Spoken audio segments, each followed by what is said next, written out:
I'm physically shaking so hard right now I can't write, so I'm going to sleep.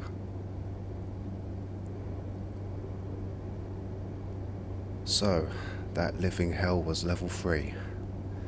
Have I just made a huge mistake? That was horrible. I nearly died on multiple occasions in that level, and the one before that was bad as well. Is this all there is to it? Run, hide, fight, while managing my sanity as well as my supplies, all just for a less than 1% chance to get out? And on top of that, you still have to deal with fucking people. No, it can't be that bad the whole time, can it? I won't find out by staying here, and that doesn't sound like a bad idea right now. Anyway, where exactly is here? I take a peek at my trusty survival guide and observe the area. Office space. Lots of it. With tables, chairs, water dispensers, computers, the lot. Ugh, it reminds me of the fucking job centre. That place used to make me feel so low and pathetic, like you had to be ashamed just for being inside it. According to the guide, this is level 4, survival difficulty class 1, safe, secure, minimal entity count. Not bad, but still dangerous. Lots of people here apparently, and has a good stock of supplies. It says I should stock on lots of almond water here before moving on to other levels, so I'll do exactly that. But now, I'm doubting whether or not I should continue. I mean, I already went through a few close calls already, and I noticed that I'm just one of those people that just has bad luck. Surely enough, my luck is bound to run out soon, right? I think I'll just sit in this room and think about it for a bit.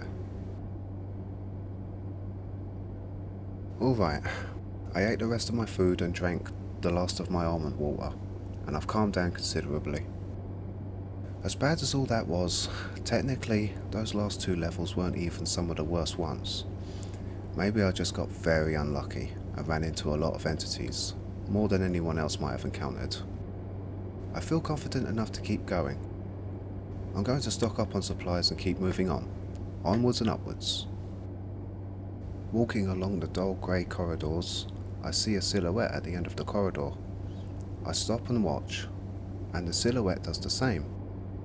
All is quiet, and then I hear, Hello? Is it a person? Might be another skin stealer. Hello mate, are you normal? I reply. The figure walks towards me, and I can start to recognise the shape. Yeah, it's a normal human. A lady human. She stops before me and says hi before smiling. I said hey back and waved. Her name's Mori, and she looks to be in her 40s, blonde and pretty. She seems nice, I guess. Turns out she leads a team of suppliers to a M.E.G base on this level. She offers to take me there and get supplies and food and rest. The M.E.G have been hospitable so far, so I'll take her up on her offer. She is chatty, this Mori. All the way to the base, she won't shut up about what she got up to since arriving here. She's seen a lot of levels, more than me, like 20 plus by the sounds of it. She seems happy to be here. I slyly asked what she did back in the front rooms, and she went dead quiet. Well, that's one way to shut someone up. I hope I didn't offend her just now. We arrived at the base, and she told me where the quartermaster, canteen and bunks were. Then she went to get me a register. Left on my own, waiting for her to come back, some guy called Chain slides up and strikes up a conversation with me. He asked me to share my war stories? The fuck is this guy? He seems intense, got fighter energy, clearly strong, about my age, maybe older, but a lot bigger than me. He asked what was up with Mori, and I told him I asked her about her old life, and he just said oof. Well, looks like I went and crossed the line already. Mori returns with a register, and all 3 of us agree to get something to eat and share war stories. That was kind of fun, not gonna lie. They seem like good people, genuinely want to save as many people as possible and keep the base well stocked and people comfortable. Honestly, I'd stay here and feel quite good, but my family needs me. Maury in Chains was floored by my war stories. I told them about the Hound, the Smiler, and the wretch that I fought off and getting away from other entities unharmed. Well, mostly. They told me that I was a badass. Alright, I won't go that far, but I'll take it. Maury was insistent on the compliment. Turns out not a lot of people would be able to survive those situations, and Chains agrees. After dinner, we went to have a drink. They were able to ferment some booze here, so people can get drunk. Cool. I'm not a big drinker, but it'll take the edge off. Tastes like almond punch or something. Weird. I had a few drinks, but not enough to get hammered. I like to be in control when shit hits the fan. Chains and Maury are good people, I'll admit that. June, Alexis and Adria were also a huge help. I guess when we're all in the same survival situation, we just naturally band together and put our differences aside. Maybe I should put a little more faith in people right now. We said our goodnights and headed out. On my way back to the bunk after having a piss, I managed to catch Maury alone. I wanted to apologise for asking about her old life and upsetting her, and laying out that that wasn't really my intent. She's glad and accepts my apology. Turns out she was a trafficked sex worker from Lithuania, and she was treated harshly for several years, barely any rights at all. I felt rotten after hearing that. She assured me that it's all in the past now and she's much happier here. Wow, I see. As hellish as the Backrooms is to most people, it can be easy to forget that to others it could be like a heaven.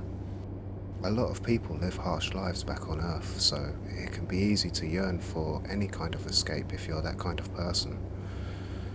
I wonder what kind of person I am now. I had a nice sleep, and well rested and ready for some more crazy Backrooms goodness. And I say that with sarcasm.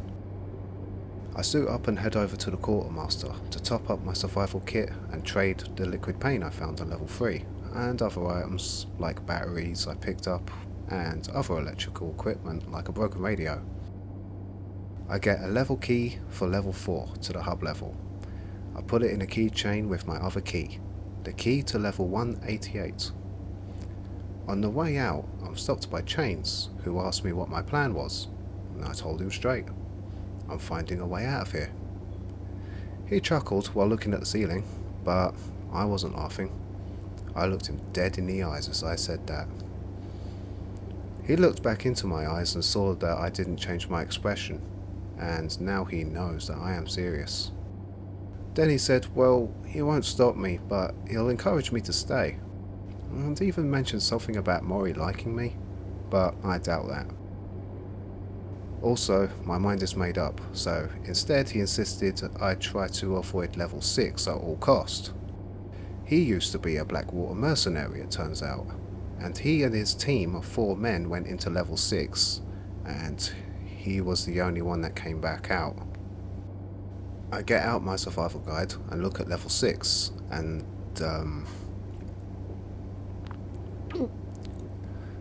I assure Chains that I'll be alright, and if not, then it was a good run. He laughs again and pats me on the back and tells me that's why he likes me. Well, we say our goodbyes and I head out the gate. But as I do, I'm stopped by Maury, who was coming back in. She asked if I really wanted to go ahead with this, and I confirm it. She then wishes me the best of luck and hopes we can meet again. I nod and turn to leave, but I just want to try. I stop and open my arms to offer a hug to Maury, who couldn't really resist. We say our farewell and I'm off again on another adventure. I walk along the corridor taking a specific route to reach an elevator to level 5, but there's also a door to the hub level not far from it. Curious, I decided not to head straight to level 5, but instead check out the hub level instead.